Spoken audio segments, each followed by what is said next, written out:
Sen çıkardın bu önlüğü benden. Şimdi yine senin için giydiriyorlar bu önlüğü bana.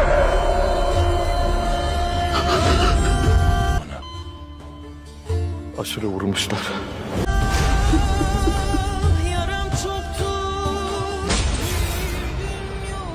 Son nefesinde bana kardeşim dedin ya. Giden canın yerine ben de can isterim ulan.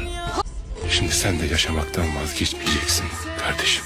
Dağlılar, ağlamayacaksın.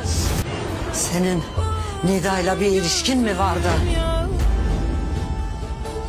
İşte sana kanıt. Hastayı kaybediyoruz.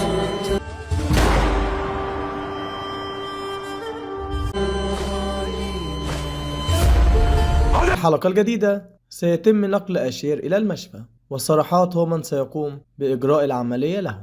وعلى الرغم مما شاهدناه في الإعلان، ولكن بالطبع لن يموت أشير، ولكن للأسف من ستموت هي هجران. وقد تم تأكيد خبر انفصال الممثلة، وعندما يستعيد أشير وعيه سيبدأ بالسؤال عن هجران وسيعرف ما حدث لها، ولذلك سيبدأ بملاحقة الأمر حتى يصل إلى عاكف وندى.